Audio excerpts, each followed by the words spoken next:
오늘 우리에게 주신 하나님의 말씀 마태복음 26장 57절에서 68절까지의 말씀입니다. 제 성경으로 신약 47면 48면 어간에 있습니다. 마태복음 26장 57절에서 68절까지의 말씀. 예수를 잡은 자들이 그를 끌고 대제사장 가야바에게로 가니 거기 서기관과 장로들이 모여 있더라. 베드로가 멀찍이 예수를 따라 대제사장의 집들에까지 가서 그 결말을 보려고 안에 들어가 하인들과 함께 앉아 있더라. 대제사장들과 온 공회가 예수를 죽이려고 그를 칠 거짓 증거를 찾으매 거짓 증인이 많이 왔으나 얻지 못하더니 후에 두 사람이 와서 이르되 이 사람의 말이 내가 하나님의 성전을 헐고 사흘 동안에 지을 수 있다 하더라 하니 대제사장이 일어서서 예수께 묻되 아무 대답도 없느냐? 이 사람들이 너를 치는 증거가 어떠하냐 하되 예수께서 침묵하시거늘 대제사장이 이르되 내가 너로 살아계신 하나님께 맹세하게 하노니 내가 하나님의 아들 그리스도인지 우리에게 말하라. 예수께서 이르시되 내가 말하였느니라. 그러나 내가 너희에게 이르노니 이후에 인자가 권능의 우편에 앉아 있는 것과 하늘 구름을 타고 오는 것을 너희가 보리라 하시니 이에 대제사장이 자기 옷을 찢으며 이르되 그가 신성모독하는 말을 하였으니 어찌 더 증인을 요구하리요. 보라 너희가 지금 이 신성모독하는 말을 들었도다. 너희 생각은 어떠하냐? 대답하여 이르되 그는 사형에 해당하니라 하고 이에 예수의 얼굴에 침 뱉으며 주먹으로 치고 어떤 사람은 손바닥으로 때리며 이르되 그리스도야 우리에게 선지자 노릇을 하라. 너를 친 자가 누구냐 하더라. 아멘. 자, 오늘 종려주의를 시작으로 이제 이번 주간 고난주간을 우리가 보내고요. 다음 주 부활주일까지 이 기독교 신앙에서 제일 중요한 한 주간입니다. 제일 중요한 절기 기간입니다. 예수님의 죽음과 고난 또 부활 이것은 여러분 이 기독교 신앙 우리가 맺는 신앙의 전부입니다. 전부이죠. 기독교 신앙이 지금도 여전히 한 영혼을 변화시키고요. 또 절망과 고통 속에 있는 그 사람들에게 힘을 주는 이유는 하나밖에 없습니다. 여러분, 기독교 소망이 소망이 되는 기독교 신앙이 소망이 되는 이유는 하나밖에 없어요. 예수님께서 나를 위해 고난 받으시고 십자가에서 죽으셨다는 사실이에요. 그 죽음을 이기시고 우리 예수님이 부활하셨다. 여러분, 이것밖에 없습니다. 기독교 신앙은 이것밖에 없습니다. 그래서 지금 우리들이 믿는 이 신앙의 내용이나 지금으로부터 2000년 전에 성도들이 믿은 신앙의 내용이나 똑같습니다. 그때는 지금은 다른가? 다르지 않습니다. 세상의 종교들은 다르죠. 있다 사라지고 내용도 바뀝니다. 왜? 사람들이 만들었으니까요. 그런데 여러분 기독교 신앙은 몇천 년이 지나도 항상 똑같습니다. 2000년 전에도 예수님의 고난과 죽음과 부활, 지금도 예수님의 고난과 죽음과 부활 똑같은 것입니다, 여러분. 이번 주간 여러분 이제 고난주간 또 부활주일 보내시면서 더 특별히 우리 예수님과 깊이 교제하시는 복된 한 주간 되시기를 축복합니다. 도전하시고요. 고난주간 특세 여러분 함께 도전하셔서 우리가 참여하는 것으로 목사님 그거 참여해가지고 특별한 게 있겠습니까?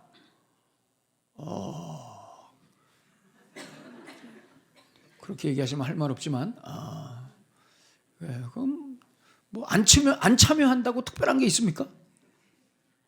이 논리가 좀 이상하긴 하죠. 그렇지만 여러분 함께 참여하셔서 우리가 예수님의 고난을 묵상하고 그죠? 특별하게 우리 주님께서 이 기간에 부어주시는 은혜가 있다고 저는 믿습니다. 여러분 꼭 함께 해주시기를. 그리고 자녀들을 자꾸 이 자리에 데리고 나오셔야 됩니다. 그래서 우리 아이들이 그 신앙의 좋은 추억 DNA를 가질 수 있도록 자꾸 그리고 일주일 동안 열심히 참여해서 기쁨의 만찬을 나누십시오. 기쁨의 만찬. 저희 가족은 벌써부터 기대하고 있습니다.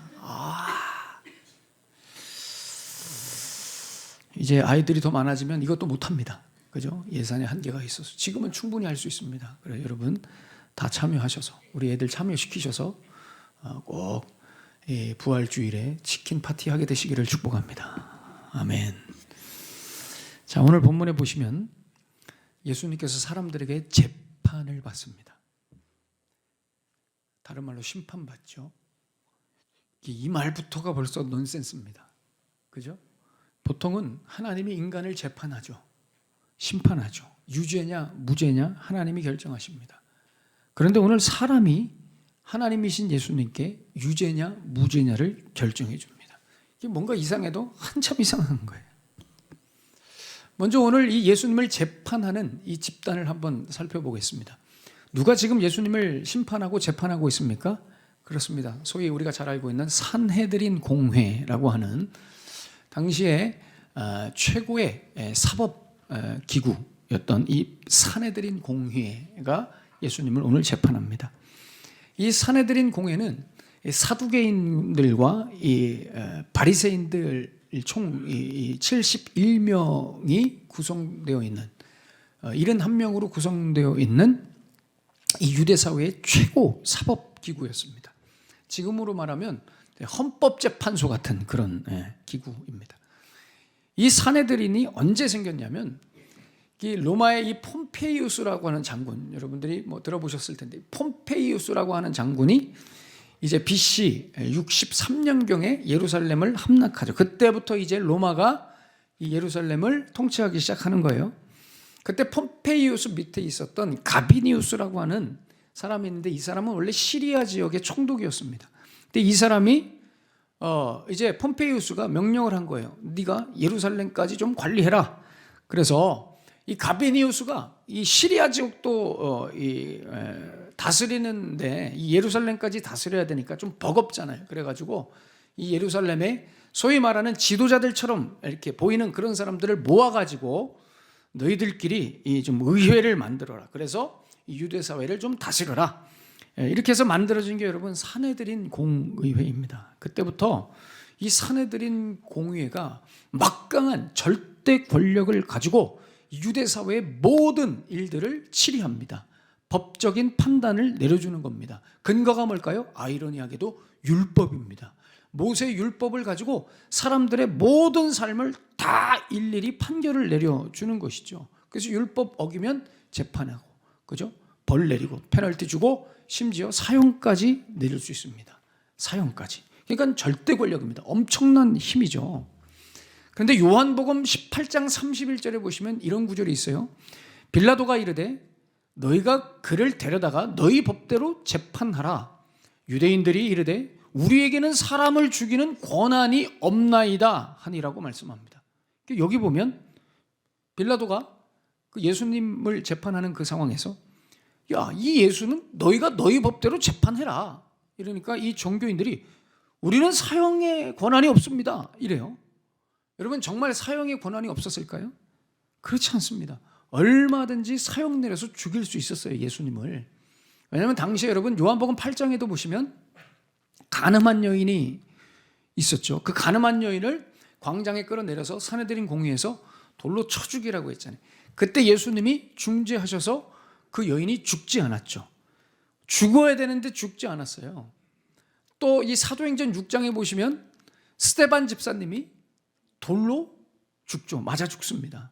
산헤드린 공회에서 돌로 쳐 죽이라고 한 거예요. 그러니까 여러분 얼마든지 공회에서 사람을 죽일, 사형을 시킬 권한이 있었단 말이에요. 근데 오늘 본문 66절에도 보시면 어떻게 해요? 자기네들이 이렇게 얘기하죠. 66절에 너희 생각은 어떠하냐? 대답하여 이르되 그는 사형에 해당하니라. 죽이자 이거예요. 그런데 왜 빌라도에게 우리에게는 사람을 죽이는 권한이 없습니다 라고 말했을까요? 이유는 한 가지입니다. 밀란 때문에 그렇습니다. 밀란, 폭동, 쿠데타 때문에. 마태복음 26장을 시작하면서 그 앞에 나와 있었죠. 26장 3절에서 5절에 보시면 그때 대제사장들과 백성의 장로들이 가야바라 하는 대제사장의 관정에 모여 예수를 흉계로 잡아 죽이려고 의논하되 말하기를 밀란이 날까 하노니 명절에는 하지 말자. 여러분 왜 밀란이 날까요?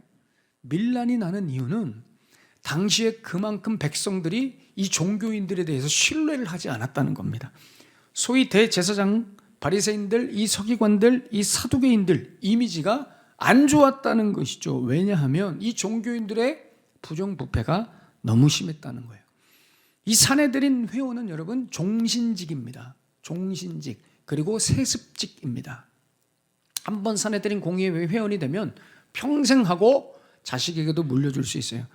이들을 심판하거나 제어할 어떤 기구도 사람도 없습니다.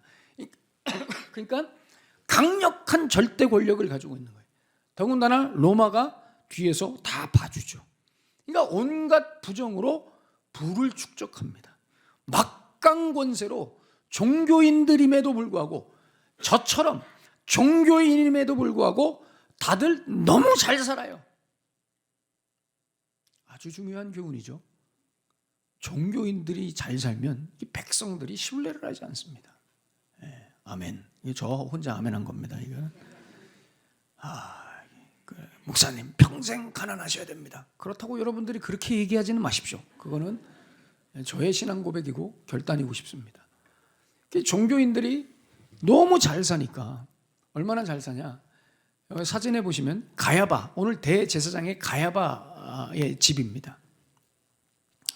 저 가야바 집이 그냥 나온 게 아니라요, 유물, 발견된 유물을 토대로 해가지고 저렇게 다시 그린 겁니다. 이 넓이, 크기, 기둥들 이렇게 다 해서 복원시킨 거예요. 저기가 가야바의 뜰, 이제 거실 같은데요. 어떤 학자들은 여기서 예수님을 이렇게 재판하지 않았는가 이렇게 보는 학자들도 있습니다. 182평.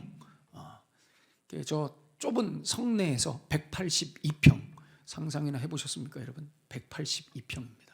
집이. 그러니까 저렇게 로마의 최고의 건축 자재들을 가져다가 저렇게 화려하게 집을 짓고 사는 거예요. 그러니 백성들이 이 종교인들을 하나도 존경하지 않았습니다. 이들이 예수님을 사형을 선고한다. 이것은 여러분 난리가 나는 겁니다. 왜요? 상대적으로 우리 예수님은 당시에 약자들, 가난한 자들, 병든 자들과 함께 하셨죠. 그러니 그런 예수님에게 사형 선고를 내린다. 이거는 폭동입니다. 구태 난리가 나는 겁니다, 여러분. 그래서 빌라도에게 떠넘긴 것이죠. 왜 빌라도에 떠넘겼느냐? 여러분, 이 사내들인 공회가 사형시킬 권한이 있었다 말씀드렸죠. 그런데 딱 하나, 사형을 언도할 때 딱 하나 정치범이나 영모, 반란죄를 가진 사람들은 반드시 로마 당국의 허락을 받아야 됐습니다. 그러니까 다른 죄, 율법에 관련된 모든 죄는 직접 사형 내려서 죽일 수 있었지만 영모죄, 반란죄, 정치범들은 반드시 로마 당국의 허락을 받아야 됐습니다. 이걸 이용한 겁니다. 죄목은 자기네들이 신성모독이라고 정해놓고 자기 손으로 죽이면 폭동이 일어날 것 같으니까 빌라도에게 예수는 로마를 위협하는 반동분자라고 뒤집어 씌워서 정치범으로 사형에 처하도록 한 겁니다. 율법을 어기면 당시에 여러분, 그래서 유대인들은 무조건 돌로 쳐 죽여요. 근데 예수님은 십자가에 죽으셨죠. 무슨 얘기예요? 정치범이었다는 겁니다. 반란, 반동분자였다는 겁니다. 그 예수님이 십자가에서 죽으신 것이죠. 목사님, 그런데 빌라도는 예수를 죽이는 것을 싫어하지 않았습니까? 오히려 민중들이, 백성들이 예수님을 십자가에 못 박으라고 하지 않았습니까? 맞습니다, 여러분. 한번 생각해 보세요. 처음에는 백성들이 예수님을 지지하고 호응하고, 그죠? 종교인들을 신뢰하지 않은 것처럼 보이는데 나중에는 어땠어요? 백성들이, 이 민중들이 다 예수님을 향해서 저 인간 십자가에 죽여라, 죽여라. 여러분, 이거 굉장히 중요한 포인트입니다. 종교인들은 백성들의 밀란이 일어날까 봐 예수님을 빌라도에게 떠넘길 정도였잖아요. 그러니까 우리 생각에는 이 백성들은 그래도 예수님 편이었다고 생각하는 거예요. 물론 맞죠. 처음에는 예수님 편이었습니다. 마태복음 21장에 보시면 예루살렘에 입성하는, 예수님이 예루살렘에 입성하는 장면이 나와요. 이때 전국에서 수많은 백성들이, 수많은 사람들이 모여서 어떻게 합니까? 이 예루살렘에 입성하시는 예수님을 막 종려나무 가지를 흔들면서 응원합니다. 마태복음 21장 9절에 앞에서 가고 뒤에서 따르는 무리가 소리 높여 이르되 호산나 다윗의 자손이여 찬송하리로다. 주의 이름으로 오시는 이여 가장 높은 곳에서 호시아나. 우리를 구원하소서 호시아나 막 종려나무 가지를 흔들면서 응원합니다. 저 성 안에 있는 저 종교인들 좀 다 때려잡아 주십시오. 지금 저 종교인들을 뒤에서 봐주고 있는 저 로마의 이 당국을 다 무너뜨려 주십시오. 예수님 당신밖에 소망이 없습니다. 막 흔들면서. 오늘이 종려주일이죠. 오늘 그랬다고요. 이스라엘 백성들이 오늘 그랬다고요. 근데 5일 만에 갑자기 싹 돌변합니다. 저 예수를 십자가에 못 박아 죽여버려라. 저 인간 죽여버려라 말이야. 무슨 죄를 뒤집어 씌우든 무조건 죽여라. 다른 방법 말고 십자가로 죽여라. 돌로 쳐 죽이는 것은 돌 던지는 우리 팔도 아프다. 저 인간은 반드시 십자가로 고통스럽게 죽여라. 완전히 싹 돌변합니다. 누가? 백성들이. 완전히. 왜 이렇게 갑자기 돌변했을까요? 그렇죠. 우리가 이렇게 당신을 응원했을 때는 당신이 이 로마 제국도 좀 물리치고 저 썩어 빠진 종교인들도 다 갈아엎고 해서 우리에게 진짜 살기 좋은 패러다이스를 줄 거라 생각하고 응원했는데 이렇게 무능하단 말이야.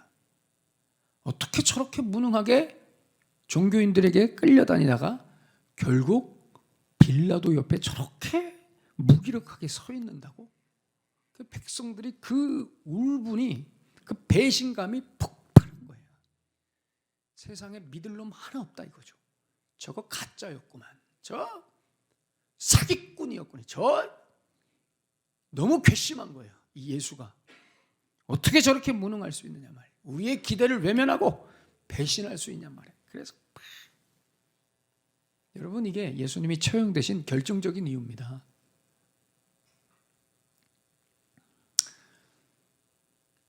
여기까지 왔으면 좀 오늘 설교가 뭔 내용을 하시는지 좀 감이 와야 되는데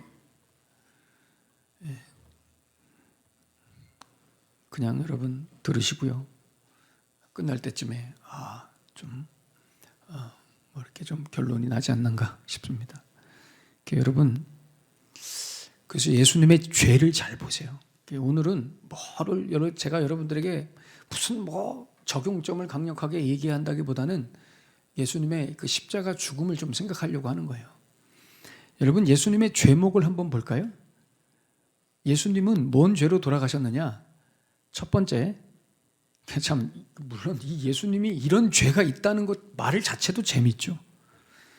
여러분, 예수님은 무슨 죄로 돌아가셨냐면 첫 번째, 유대 종교인들에게는 신성 모독죄로 사형 선고받아서 죽으신 거고요. 로마인들에게는 정치범으로 영모죄로 사형 선고받아서 죽으신 거고요. 이스라엘 백성들에게는 괘씸죄로, 배신죄로 사형 선고받아서 죽으신 거예요. 그게 무슨 얘기일까요? 한마디로 모든 사람들이 예수님을 버렸다는 거예요.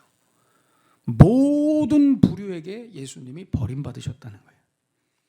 다 예수님을 싫어했다는 거예요.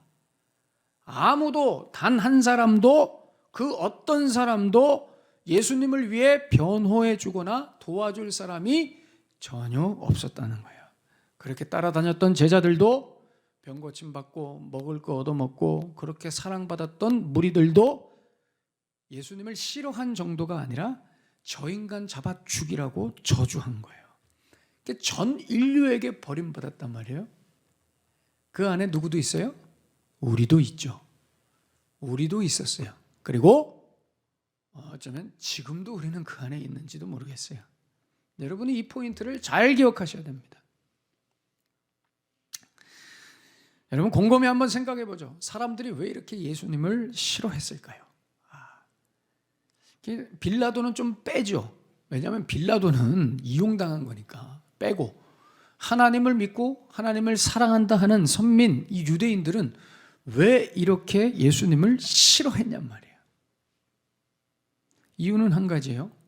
겉으로 나타난 건 뭐냐면 예수님이 자꾸 본인이 하나님의 아들 그리스도라고 하셔서 그렇습니다.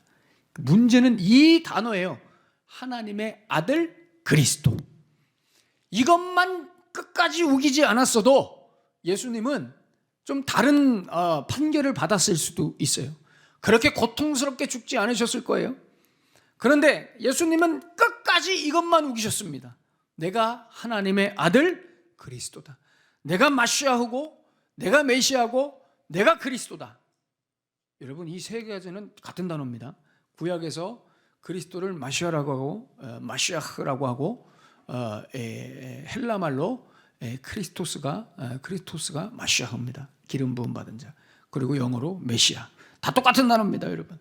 그러니까 우리 예수님은 끝까지 이것만 강조하셨습니다. 끝까지. 도대체 이게 뭐가 그렇게 중요한 문제길래, 뭐가 이렇게 중요한, 이 말이 왜 그렇게 중요한? 결국 이 말 때문에 예수님은 온 인류에게 미움과 조롱과 저주를 받아서 처형되신 겁니다. 오늘 본문 보십시오. 예수님을 어떻게든 죽이려고 사람들이 거짓 증거들을 막 들이대죠. 근데 다른 증거들은 예수님이 꼼짝도 안 하고 반응도 안 하고 거짓말 좀 못해가지고 막 졸고 계시는 거예요. 다른 증거들은 아무리 얘기해도 반응하지 않으시는 거예요. 근데 오늘 63절에 보십시오. 대제사장이 이렇게 질문합니다. 네가 하나님의 아들 그리스도냐? 이 질문에는 갑자기 깨셔가지고 기다렸다는 듯이 즉각적으로 반응하십니다. 64절에 네가 말하였느니라. 마가복음에는 분명하게 더 정확하게 얘기합니다. 마가복음 14장 62절에 분명하게 내가 그니라. 에고, AB, 내가 그니라. 그러니까 이 대제사장이 65절에 자기 옷을 찢습니다. 옷을 찢는다는 것은 여러분 분노를 참을 수 없다는 거예요. 옷을 찢는 경우는 딱 한 경우밖에 없습니다. 신을 모독할 때, 블라스페미, 신성 모독할 때만 이 종교인들이 옷을 찢는 거예요.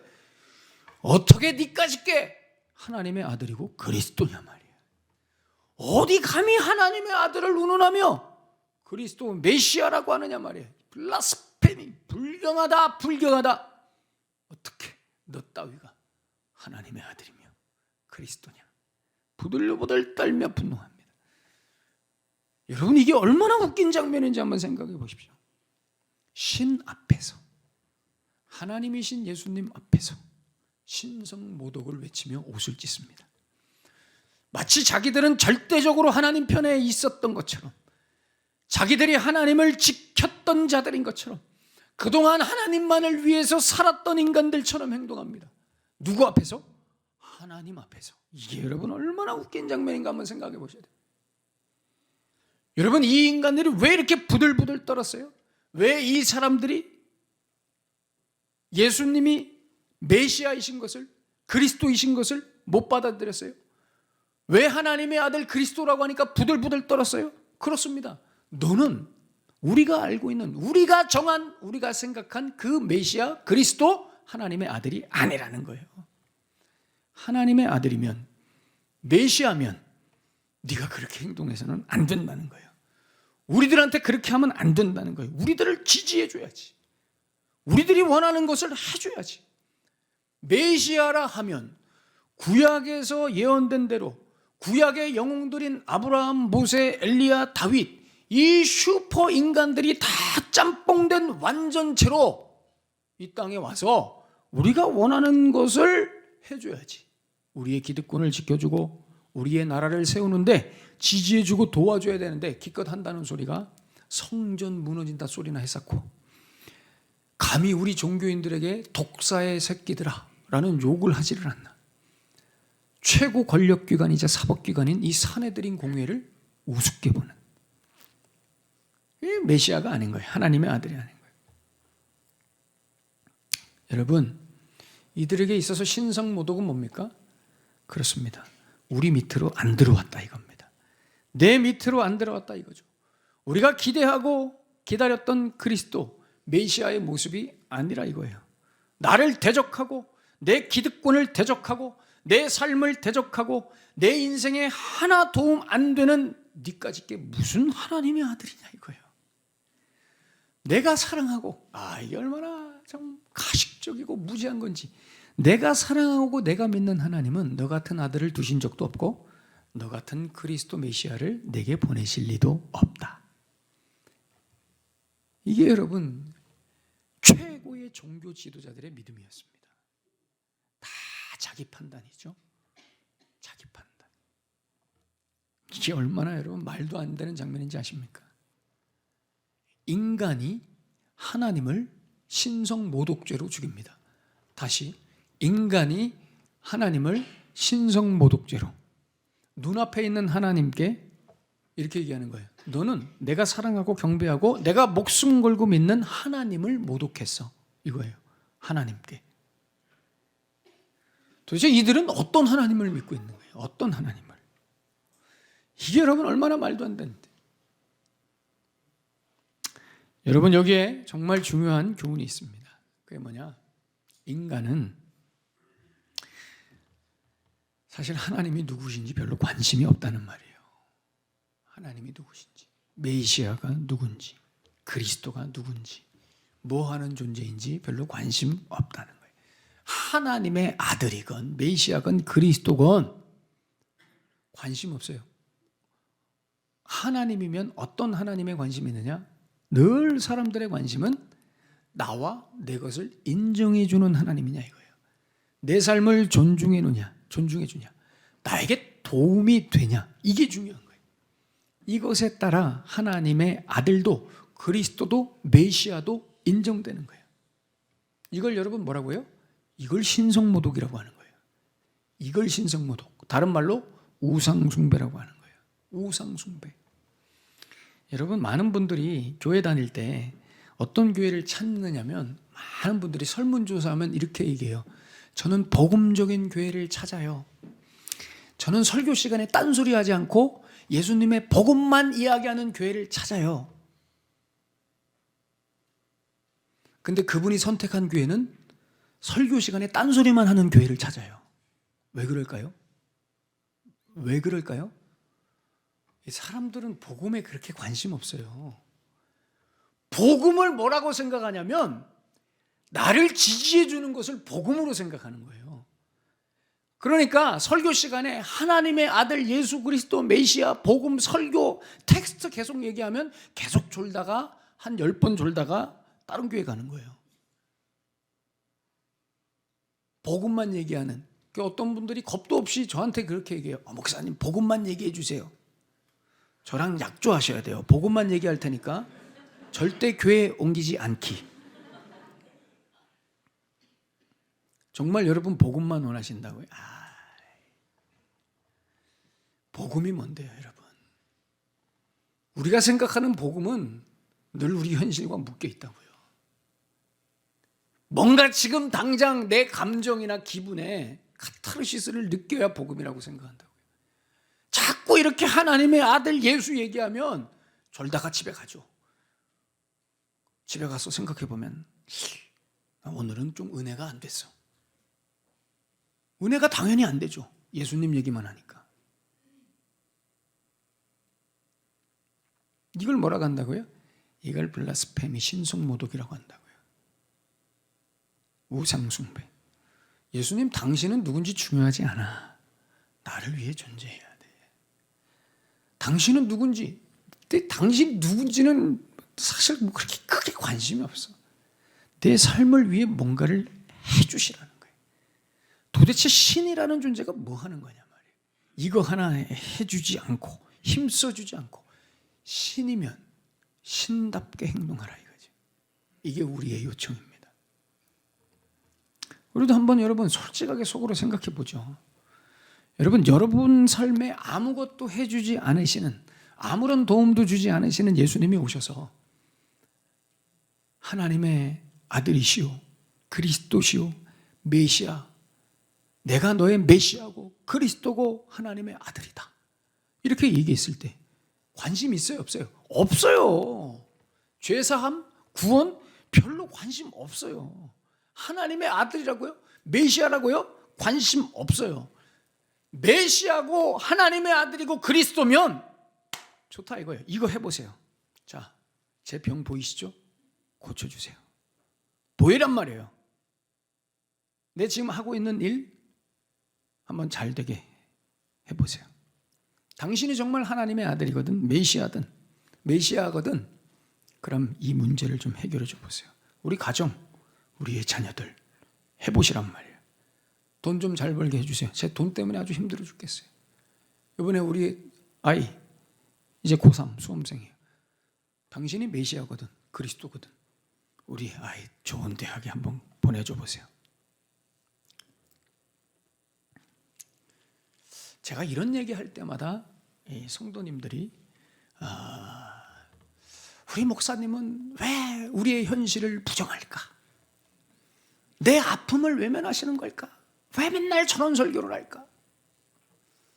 여러분, 제가 이런 얘기하면 참 오늘 이게 참 하고 싶지 않지만 제가 여러분들의 현실을 위해서 누구보다 기도하는 사람이 접니다. 맨날 여기 앉아가지고 하나님 이 권사님 좀 고쳐주세요.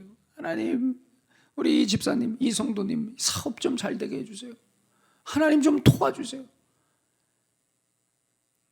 이런 얘기까지 해야 되는 건지 참 제가. 근데 목사님 강단에서는 왜 그럽니까? 제가 누누이 말씀드렸죠. 이 강단이 우리 신앙과 믿음의 수준이라고요. 부정하는 게 아니에요, 여러분. 여러분들의 삶과 여러분들의 한숨과 눈물과 아픔을 제가 부정하는 게 아니라고요. 하나님이 도와주셔야죠. 일하셔야죠. 예수님께서 도와주실 거예요. 그런데 오늘 본문에서 제가 강력하게 말씀드리고 싶은 것은 예수님의 하나님의 아들 되심과 메시아 되심과 그리스도 되심을 그런 걸로 확인하려고 하지 마시라는 거예요.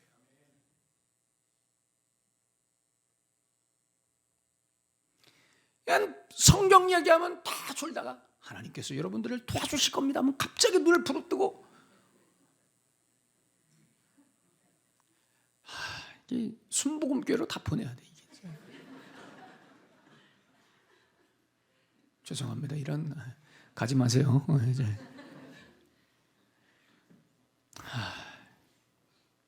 그래서 여러분 우리도 모르게 신성 모독죄를 다 지면서 살아요.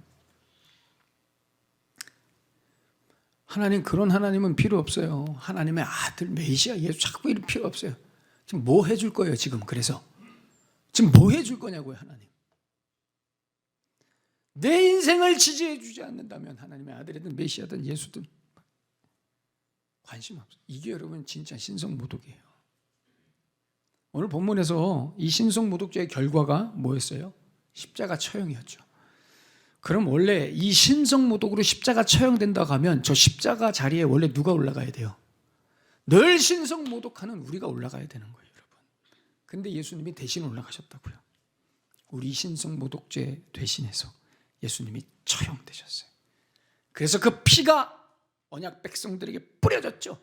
그 피가 뿌려지면 그 보혈의 피가 성령을 통해 경험되면 눈이 떠지는 거예요. 그럼 이제 나 자신과 내 삶과 연결해서만 예수님을 생각하던 그런 기복적인 신앙에서 이제 자유함으로 그런 것 없이도 예수가 하나님의 아들이시오 메시아요 그리스도이심을 온 마음으로 선포하는 거예요. 더 이상 나를 위해 예수를 믿지 않고 내가 예수를 위해 살아요. 예수께서 그리스도이신 것과 메시아이신 것을 위해 내 삶을 드리며 살게 되는 거예요. 이게 복음이고 신앙이며 이 복음과 신앙으로만 영원히 삽니다. 능력이 있는 거예요. 이 믿음이 있어야 천국 가는 것이고 이 믿음을 가진 자들을 하나님이 이 땅을 살아가는 동안 지켜주신다고요. 도와주세요. 이 믿음을 가진 자들을 도와주신다고요. 그 도움을 받기 위해서 예수를 믿는 게 아니라 이 믿음을 가진 사람들을 도와주신다고요. 이번 주가 여러분 고난주간이죠. 고난주간은 뭐 하는 주간이냐면 하나님 믿는다 하면서 늘 하나님 모독하는 나의 이 신성 모독죄를 위해 십자가에서 나 대신 죽으신 예수님을 생각하는 주간입니다. 여러분 이번 주간에는 더 순수하게 이 고백을 주님 앞에 드려보십시오. 예수님 당신만이 그리스도시요 하나님의 아들이십니다. 아무것도 안 주셔도 됩니다. 나랑 상관없이 우리 예수님은 하나님의 아들이시오, 메시아시고 그리스도시고 나에게 죄사함을 주신, 영원한 생명과 자유를 주신, 이 절망과 눈물과 한숨의 구렁텅이 속에서도 다시 일어나게 하시고 소망을 갖게 하시고 평안을 갖게 하신 위대한 예수 보혈의 능력을 나에게 주신 그 예수님, 그 예수님을 고백하는 주간이 이번 주간입니다. 여러분, 그 고백하셔서 풍성한 고난주간 보내시고요, 예수님께서 하나님의 아들 되심과 그리스도 되심이 여러분들의 삶에 가장 중요한 선포가 되시기를 예수님의 이름으로 축원합니다. 기도하겠습니다.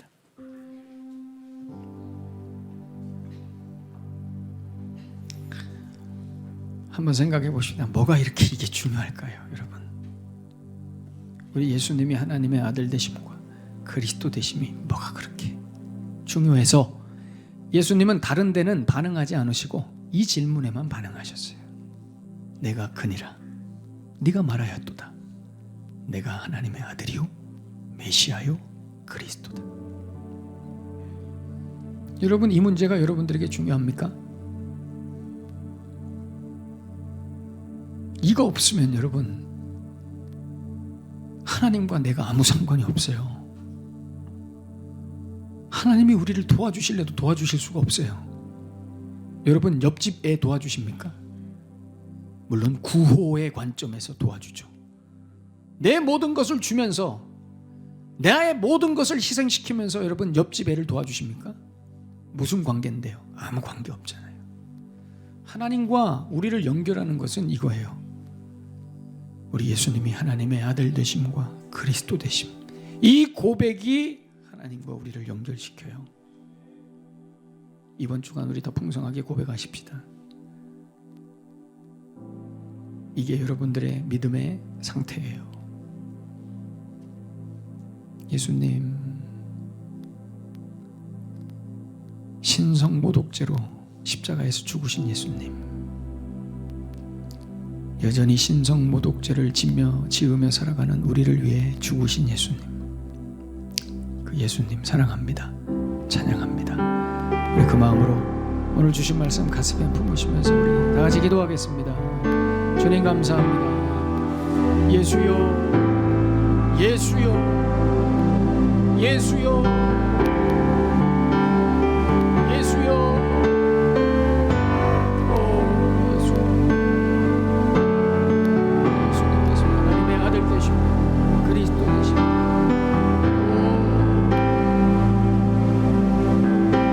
예수님, 예수님, 내 생명 되신 예수님,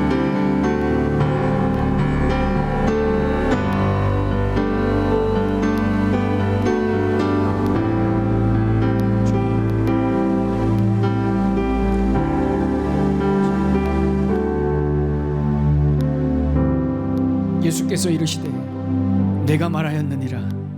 그러나 내가 너희에게 이르노니 이후에 인자가 권능의 우편에 앉아 있는 것과 하늘 구름을 타고 오는 것을 너희가 보리라. 아멘.